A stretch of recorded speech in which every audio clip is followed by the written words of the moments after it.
பொட்டன்ஷியலான ஒரு கீரனூர் அப்படின்றது எப்போ தெரியும்னா வணிகர்கள் இத்தனை கடைகள் இருக்கா, இவ்வளோ வணிகம் நடக்குதா அப்படின்றது தான் இவ்வளோ சென்டரான இடமா இருக்கு அப்படின்றது ஒரு சாதாரண இந்த கீரனூரை பற்றி தெரியாதவங்க பாஸ் ஆனாலே தெரிஞ்சிடும்.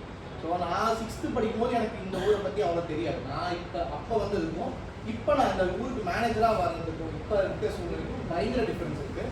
ஸோ அது கீரனூரை வெல் எஸ்டாப்ளிஷ்டாக மாற்றுறது ரியல் எஸ்டேட் ஒரு பக்கம் இருக்கலாம். ஆனால் அதை அந்த ரியல் எஸ்டேட் மார்க்கெட்டை பூம் பண்ணுறது யாருன்னா வணிகர்கள் தான். ஸோ உங்களோட இது இல்லாமல் வேறு எதுவுமே நடக்காது.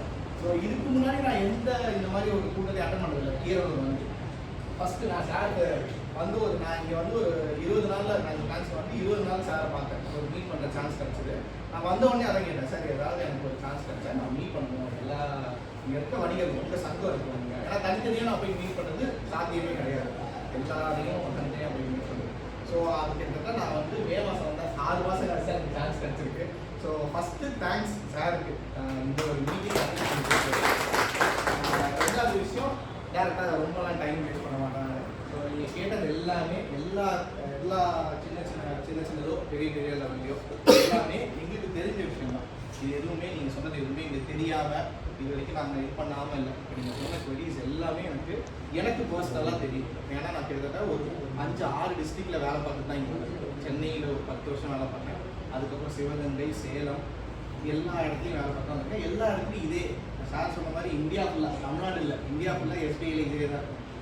ஃபஸ்ட்டு திங் இது நான் ஜஸ்டிஃபை பண்ண விரும்பல. இது பண்ணுறது சரி தவறு அப்படின்னு ஜஸ்டிஃபை பண்ண விரும்பல. ஒவ்வொன்றையும் சரி பண்ணிட்டு தான் இருக்கும். ஏன்னா நீங்கள் ஒரு 10 வருஷத்துக்கு முன்னாடி ஸ்டேட் பேங்க் அந்த இடத்துல இருக்கும்போது இருந்த ஆவரேஜ் ஏஜும் ஒர்க் பண்ணவோட ஆவரேஜ் ஏஜும் அப்போ ஸ்டேட் பேங்க் மோனோபோலின்றது நாங்கள் மட்டும்தான், எஸ்பிஐ மட்டும்தான் இருக்கும்போது உள்ள வேலை பார்க்குறவங்களோட மென்டாலிட்டி வேற மாதிரி இருக்கும். இப்போ இங்கேயே ஒரு பெரிய வணிகர் இருக்காங்க, அவங்க தான் டாமினேட்டர். அந்த இடத்துல அவங்க தான் டாமினேட்டர், அவங்களோட ஆட்டிடியூட் வேற மாதிரி இருக்கும். சிறு வணிகர்களோட ஆட்டிடியூட் வேற மாதிரி இருக்கும். இன்னைக்கு மோனோபோலி கான்செப்ட்லாம் கிடையாது. எல்லாருக்கும் எல்லாமே கிடைக்குது. இந்த பேங்க் இல்லைன்னா இன்னொரு பேங்க். ஸோ அப்படி இருக்கும்போது சர்வீஸ் ப்ரொவைடர் கொஞ்சமாக குறைஞ்சிருச்சு. நீங்கள் சொல்கிறது ஒரு 5 இயர்ஸ்க்கு முன்னாடி நான் 2012 பேங்க்கில் ஜாயின் பண்ணேன். இதோட டிசம்பர் 30 சொன்னால் நான் 13 வருஷம் ஆகிடுச்சு பேங்க்கில். ஸோ நான் 2012 ஜாயின் பண்ணதுக்கு பேங்க் நிறைய ஃபீட்பேக் பண்ணி மாற்றிட்டு இருக்கு. பட் எல்லாம் சின்ன குறைகள். ஏன்னா பெரிய ஆர்கனைசேஷன், பேங்க்ன்றது சின்ன ஆர்கனைசேஷன் கிடையாது. இந்தியா ஃபுல்லாக இருக்கும்போது ரொம்ப பெரிய ஆர்கனைசேஷன். ஸோ அதில் எல்லா இடத்தையும் ஒரே நாளில் ஓவர் கம் பண்ண முடியாது. ஏன்னா இந்தியா ஃபுல்லாக வெவ்வேறு தரப்பட்ட மக்கள் இருப்பாங்க, எல்லாத்துக்கும் ஒரே ரூல்ஸ். இப்போ இந்தியாவுக்கு சட்டம் எப்படி இருக்கோ அதே மாதிரி தான் பேங்க் இருக்கும். இந்த இடத்துக்குன்னு தனியாக ஒரு ரூலோ தனியாக ஒரு இடத்தோ பண்ண முடியாது. அதனால தான் சின்ன சிக்கல்கள் வரும். ஒரு சில பேங்க்ஸில் லோக்கல் லெவலில் டெசிஷன் எடுக்கலாம், ஒரு சில பேங்க்ஸில் சென்ட்ரல் லெவலில் மட்டும் தான் டெசிஷன் எடுக்கணும். ஸோ அந்த மாதிரி இதனால தான் இந்த சின்ன இது வரும். ஸோ ஃபஸ்ட்டு வணிகர்கள் பண்ணுறேன். கரண்ட் அக்கௌண்ட் யாராருமே எஸ்பிஐ வச்சுருக்காங்களோ நான் வந்ததுலேருந்து கரண்ட் அக்கௌண்ட் வச்சுருக்கவங்களுக்கு டோக்கன் கிடையாது. அவங்க எத்தனை மணிக்கு வராங்களோ அத்தனை மணிக்கு போய் பணம் கட்டிட்டு போயிட்டே இருக்கும். இதுதான் ஃபஸ்ட்டு. யாரையும் வச்சுருக்காங்களோ அவங்க கேட்டிங்கன்னா தெரியும். யாருக்குமே நம்ம பேங்க்கில், நம்ம எஸ்பிஐ பேங்க்கில் கரண்ட் அக்கௌண்ட் வச்சுருக்கவங்களுக்கு டோக்கன் கிடையாது. டேரெக்டாக அவங்க வந்தெல்லாம் பணம் கட்டலாம், கவுண்டரில் பணம் கட்டிட்டு போயிட்டே இருக்கலாம். ஃபஸ்ட்டு யாரும் கட்டிட்டு இருந்தாலும் அவங்களுக்கு அடுத்து வெயிட் பண்ணி மற்றவங்களுக்குலாம் டோக்கன் கால் பண்ணிருக்காரு. இப்போ அடுத்த லெவலுக்கு எடுத்துகிட்டு போகிறோம். டோக்கன் சிஸ்டம் எப்படி வரப்போகுதுன்னா எல்லாருக்குமே டோக்கன் சிஸ்டம் தான், ஆனால் ப்ரியாரிட்டி டோக்கன் கொடுக்குறோம். இப்போ ஒருத்தவங்க வராங்க அப்படின்னா கரண்ட் அக்கௌண்ட் சிஸ்டம்னா அவங்களுக்கு ப்ரியாரிட்டி டோக்கன், அதாவது அவங்க வந்த உடனே அடுத்த டோக்கனே அவங்க கால் பண்ணிடுவாங்க. ஆல்மோஸ்ட் இப்போ நான் சொன்ன இல்லைங்களா டோக்கன் இல்லாமல், ஏன்னா இந்தியா ஃபுல்லாக ஒரு சிஸ்டம் இம்ப்ளிமெண்ட் பண்ணுறாங்க. அதில் சீனியர் சிட்டிசனுக்கு, ஃபிசிக்கலி சேலஞ்சு அந்த மாதிரி வரவங்களுக்கு ப்ளஸ் யாரெல்லாம் பேங்க் மேனேஜர் டிசைட் பண்ணுறாங்களோ அவங்களுக்கு ப்ரியாரிட்டி டோக்கன் கொடுக்கணும். ஸோ ஃபர்ஸ்ட் ஆஃப் ஆல் எனக்கு என்ன பொறுத்தவரைக்கும் என்னன்னா, நீங்கள் தொழில் பண்ணவும் உங்களோட கான்சன்ட்ரேஷன் ஃபுல்லாக தொழிலில் தான் இருக்கணும். பேங்க் ஒரு பார்ட் ஆஃப் தொழில் தான். ஸோ பேங்க்கில் இவ்வளோ நேரம் ஸ்பெண்ட் பண்ணுறது எனக்கு உண்மையான விருப்பமே கிடையாது. ஸோ அதனால தான் நான் முதல்ல பண்ணது current account customers, current account CC வச்சுருக்காங்கன்னா அவங்களுக்கு டோக்கன் கிடையாது. அது எத்தனை லட்சம் அவங்க கட்டினாலும் சரி, எத்தனை 1000 கட்டினாலும் சரி. ஸோ ஃபஸ்ட்டு திங் இதுதான். ஸோ இன்னுமே கரண்ட் அக்கௌண்ட் ஓப்பனிங்க்கு நீங்கள் டைம் வேஸ்ட் ஆகும் பேங்க்குக்கு போனால் அப்படின்றத நினைக்கவே வேண்டாம்.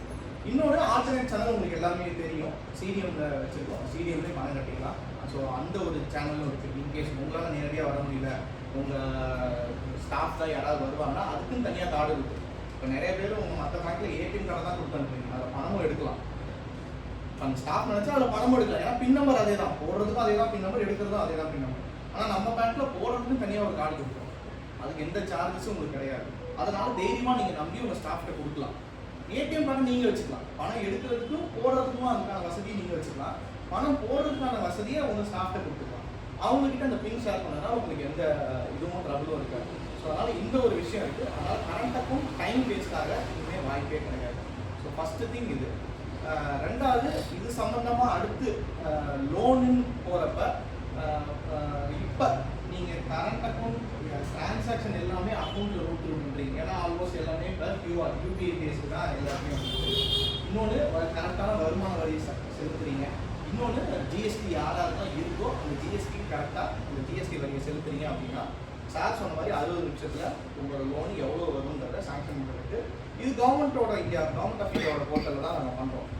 பட் ஸ்டேட் பேங்க் கொஞ்சம் விகரஸாக பண்ணுறோம். மற்ற பேங்க்கோட ஸ்டேட் பேங்க் கொஞ்சம் விகரஸாக அந்த போர்ட்டலில் பண்ணுறோம்.